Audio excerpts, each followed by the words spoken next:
And we are back with Deborah Shames. Hi, Deborah. Hi. How are you? Good, thanks. Good, good.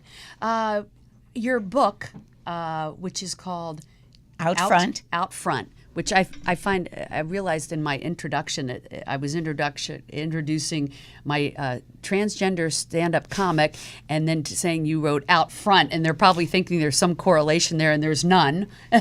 So Out Front is about actually getting women out front, Yes. which is a very important topic right now. You help women to learn how to speak publicly, Yes. Without fear.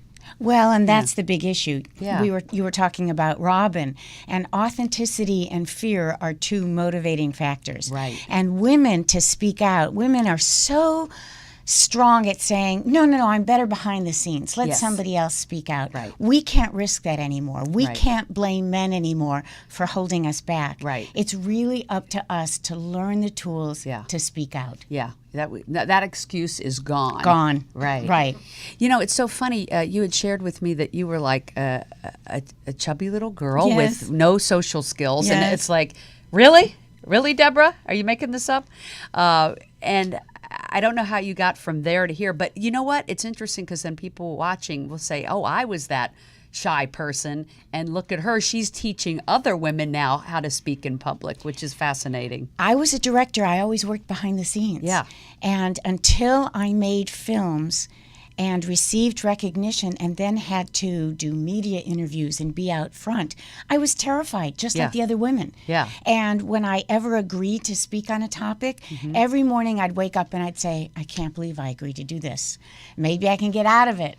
Right. And all those things that I hear from women, I Yeah. experience too. Right, right. It's interesting. And they say that public speaking is like one of the top fears of almost every person. Yes. So if you don't have that fear, you're actually in the way minority. Yeah. They say it's 75%. I think for women it's more like 90%. I think you're right. And Jerry Seinfeld has this great quote. He said, people would rather be in the coffin than delivering the eulogy. And that is exactly how fear of public speaking manifests itself. Yeah, I don't know about you. I'd definitely rather be delivering the eulogy. Me too. Me too. Just for the record. Well, and there are tools and techniques because in my entire years of training and coaching, I've never yet met someone born a great speaker. Yes. Even the best who make it look seamless Right. know that there are tools and techniques and practice and getting it wrong and then keeping going Right. to make them good at public speaking. Right. Yeah, I believe that. And it's so essential right now more than ever Yes. that you're doing what you're doing because we need more women running for public office. And if women don't learn to speak publicly, they'll never achieve that. They won't be able to support their nonprofit. Right. They won't be able to pitch and gain new business. Right. Because when you're in front of an audience Yes. and you're speaking about something you're passionate about, that's how people see you as the go-to person. Right. So you cannot really achieve all that you can achieve without public speaking. Right. It's very essential. And so here we've got 75 to 90% of women don't want to speak in public. Yes. And yet it's probably in the top 2 or 3 tools to become a successful business person or even CEO or And a leader. Leader. Yes. Yeah. And what's interesting, Catherine, is that there are tools and techniques. I put them in out front. There are practical ways that will shorten a woman's prep time in terms of delivering a presentation, because it pains me when I see women who research a subject to death and then write out and read or memorize their content, believing this will make them good at what they do. Right. And it's just the opposite. Right. And then a man will wing it and a woman will say, I don't get it. Yeah. Well, it's because an audience relates to him. Right. He's more genuine. He's more Yes. authentic. Right. So what I love to do is to work, especially with young women, Yes. and give them the tools so that they can engage an audience. They can work off an outline. Right. They can add themselves back in. Right. Because women were taught to take themselves out of a presentation. Right. Oh, how interesting. Oh, I definitely think people telling their story is what helps make them relatable and human and feel authentic. And even if it's not their story, a woman's perspective, an I statement, I've experienced, I know, Right. I've seen, Right. that gives her more credibility. Everything is counterintuitive. Yeah. So you need those I statements. Yeah, and it's so interesting that men and women think so differently. And Yes. with speaking and what you're saying, it's so relevant to the conversation that we're having with 360 Karma, which is we need more women in positions of influence because we need more female perspective at the table in every industry. And the only way to achieve that is A, coming together and helping each other. And I think B, is that more women learn how to speak publicly. Absolutely. They need it in almost every industry. And we are more than 50% of the women, of the business owners of this country. So And we're 50% going to college, but when it Yeah. gets to the C-suite, it's 8%. yeah, And it's pathetic. I started a LinkedIn blog. My website is outfront.biz, and I'm constantly communicating through social media. And women hold themselves back. They do. They And get in their own way. We get in our own way because we have these myths.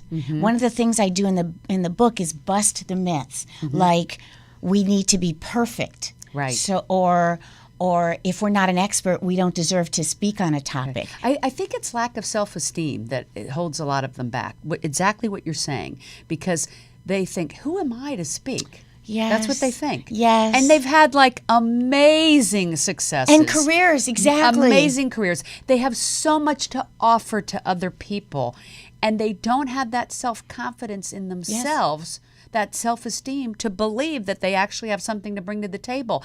But what they have to realize is they're holding back their gifts. Yes. They're I holding couldn't back agree more. how they're supposed to be serving here.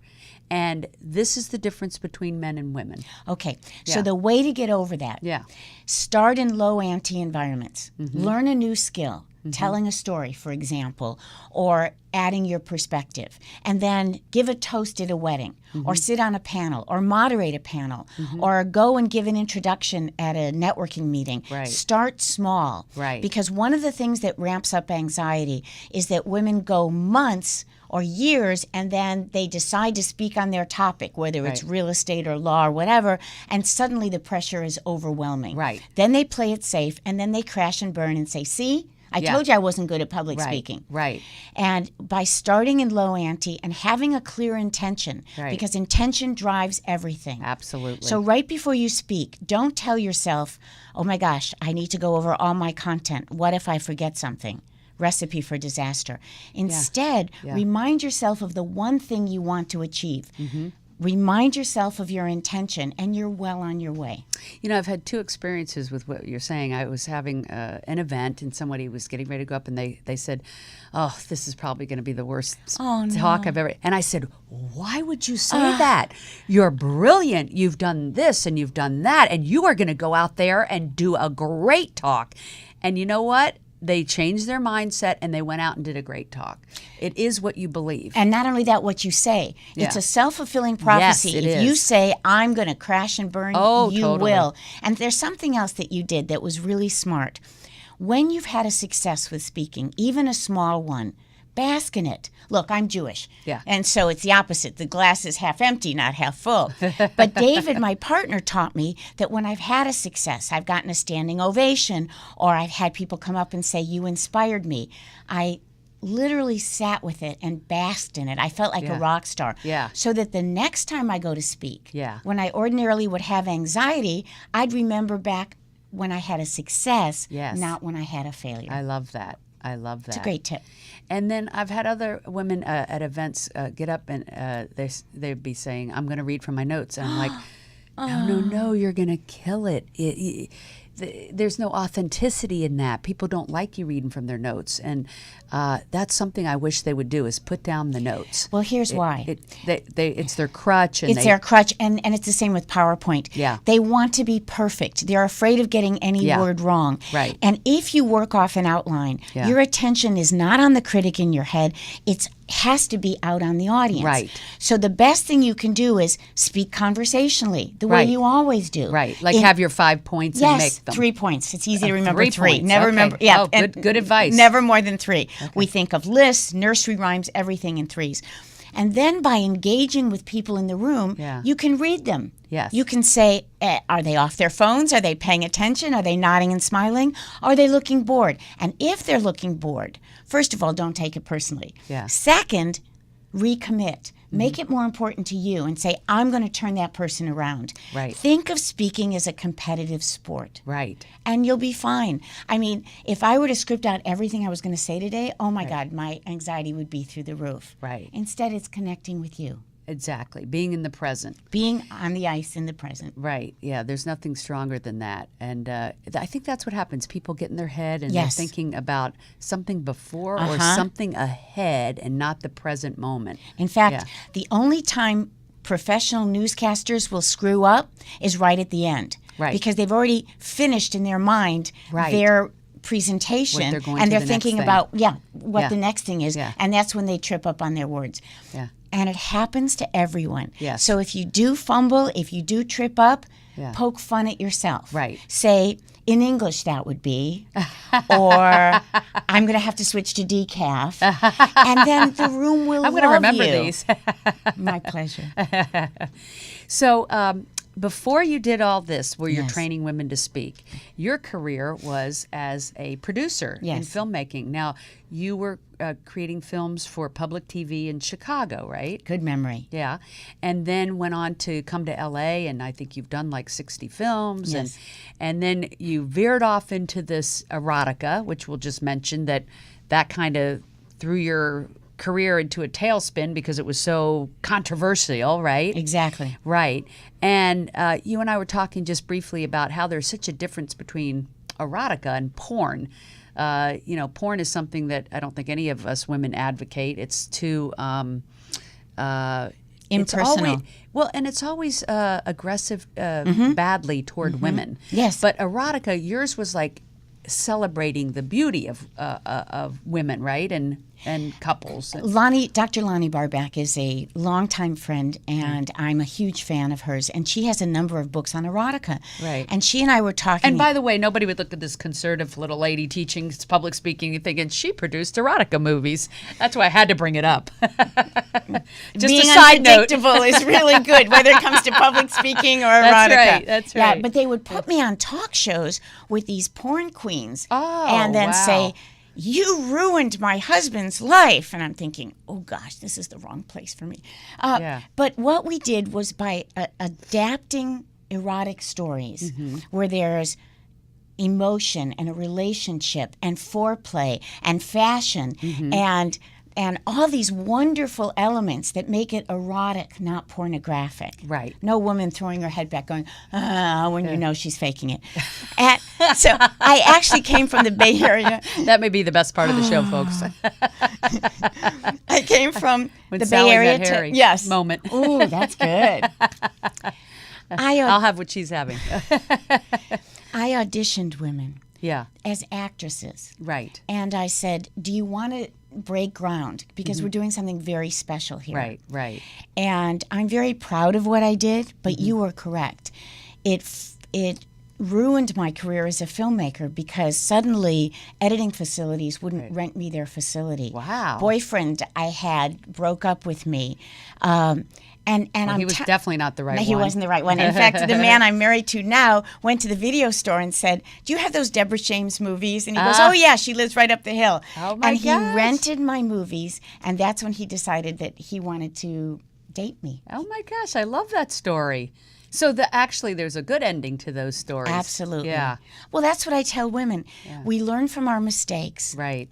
If we can accept rejection and failure and not doing so well and keep going, like Robin, Yeah. the interviewee you had beforehand. That's the only way to get better. Right. That's the only way to become yourself. Right. Margaret Mead said, the anthropologist, only when she turned 60 did she realize, this is who I am. I'm comfortable in my own skin. Yeah. And that's true for me, It too. does take a lot of people till they're older. And some people never Yeah. find their authenticity. They play it safe. Yeah. And is it safe? I mean, No. it's not. They think they're playing it safe, but it's really not safe not to be yourself. Well, I gave a draft of my book out front to my mom, who's always been my greatest supporter. And she said, you added the piece about erotica. Haven't you learned? And I said, I can't ask women to take risks and stand up if I'm not willing to do it. Right. And the millennials and the younger professionals, they're like, what's the big deal? Yeah. I mean, for me, And that was how long ago? That was 90s, the mid-90s. Yeah, so that was a long time ago. People are more progressive today so. with the internet and social media and everything, I think. Well, Showtime started Red Shoe Diaries based on my erotica. Really? Yeah. Yeah. That's cool. It is very cool. Like I say, I'm proud of it. Yeah, you should be. Yeah, you were a trailblazer. Yeah. Yeah. I It mean- costs you, but you know what? I wouldn't have it any other way. Yeah. Well, there are costs when it's worthwhile. And when you're trailblazing, there's always prices to pay. But it is worth it. Yeah. Yeah. So what's next for Deborah? What do you have? I know you put on workshops and... And I speak. I love to do keynote speaking. I love to get professionals and women who have missions in life, like running for office Right. or supporting their nonprofit, to learn to speak out in a way that they inspire and motivate other women. Right. That's really important to me. Right. And David and I wrote a book, Own the Room, before I wrote Out Front. I don't have any more books in me. What Yeah. I have, though, is I'm on a mission, and I'm developing a movement so that women never hold themselves back again by refusing to speak out. I love that. So how do people find out about your workshops? Outfront.biz has our schedule, has Okay. events. And you guys speak all over the country. We do. Yeah. We train. You're a husband-wife team? Yes. That's cool. Yes. Yes. And that to me was another gift. Yeah. Is that Oh, yeah, that you're working with your teammate, soulmate, probably. and he lets me interrupt him, and we team He's a present. keeper. Oh, he's a keeper. You sound like my mom. Exactly. And anybody that has questions, in the book Out Front, which is on Amazon and Barnes and Noble, or you can buy it directly from our website, email me, text me. I'll Right. answer your questions. Yeah. I think your book is even on our website, 360karma.com. Good. Yeah. I'm Good. a big proponent of, women speaking out. And, I do think that this is the one tool that just about every woman needs. I really agree. can't even think of any profession really that they don't need it. Even I mean, CPAs and actuarials Yeah. need to speak out now. And the Yeah. professional service industries like law, you have to pitch for services now. You have to network to bring in business. Right. So you're right. Even the editor, the proofreader of the book Yes. said to me, oh my gosh, I'm buying that book because I held myself back from class when I I hope was you gave shy. her a copy. No. I think the publisher gave her a copy, yes. And so you're right. Every single industry, Yeah. we need to speak out. And we want to encourage young women. Right. So if you have daughters, Yeah. if you have nieces, get them into an acting Yes. class, an improv, Right. a debate class. So Right. they learn early on to use language and to speak out to be successful later. That's great advice because we have to focus on the young women Yeah. empowering themselves, boosting their self-esteem and their Yes. self-confidence. Wouldn't you agree that learning public speaking skills, not only do you have to hone your self-esteem and self-confidence, but it builds your self-esteem and self-confidence, right? It absolutely does. Yeah. I was a filmmaker and I was proud of what I did and a speaker coach, but until I spoke out, and it can be communication one-on-one. It doesn't have to be public speaking. Right. Until I spoke out, I never realized what a difference I could make. Right. When I was in public television, it was the same thing. I did videos to reach more of the masses. Yeah. It's the same whether it's a TED Talk or you're speaking in the community on your topic. You really have to speak out. And I Right. encourage more women to do that. And also, the tools that you're providing to women help them be able to speak on video, which has become really essential to right. almost any business. Websites, YouTube, yeah, yes. YouTube. You got to be out there. It's Yes. essential to building your search engine optimization, your social media, and so it is really important for women to speak. So, a movement of creating more women. Young women, middle-aged women, older women. You know, I've had women on my show that are in their 80s and they're out speaking. I love it. Beverly Hyman Feed, who has survived stage 4 cancer for 15 years, just did her TED Talk. She's a friend of mine that was on my show. She travels the country speaking everywhere, and she's 82 now. And I find that just such an inspiration. Yes. You know, so you're never too old to speak. That was my point. Yeah. Well, and we train Olympic athletes. Wendy Bolioli has a documentary coming out when her swim team was the only team to beat the Germans who were caught doping in the mid-'70s. Wow. And now there's a documentary out. So she wants to do more public speaking. Oh, that's We work great. with CEOs. Yeah. Women, men, it doesn't matter. They all realize. And one of the things that I love that you do is you help women, and I have a lot of women from nonprofits on my show. Exactly. Because it is mostly women that do create nonprofits, that you help them be able to speak to raise money. That's right. For their nonprofits. And I remember you telling me a story about helping Demi Moore raise money for one of her For Thorn. nonprofits. Yeah. And then Julie Fleshman is CEO of the Pancreatic Cancer Action Network. She's a client. Lori Gangini is the CEO of Ability First in Pasadena. Oh. And yes, it's around them inspiring their troops, their team, and being better at fundraising. Right, because fundraising is what sustains them, and speaking is what sustains the fundraising. Exactly. Hello. And women have to realize it's not about telling long stories. No. And it's not about there are tools and techniques to being effective speakers, and it works for men as well as women.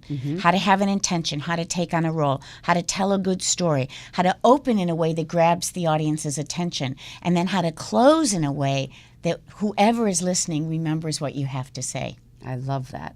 Thank you so much for what you're doing. It is so important to our culture today, and I really appreciate it. I hope everybody goes out and gets your book out front and comes to your workshops. And thank you, Deborah, so much for helping empower women and all people, but especially women. Oh, Catherine, they should all be as good an interview as you are. Thank you. Thank you, Deborah.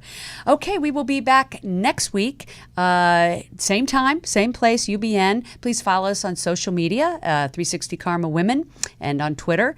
And just make it a great week. Hugs and happiness. Oh.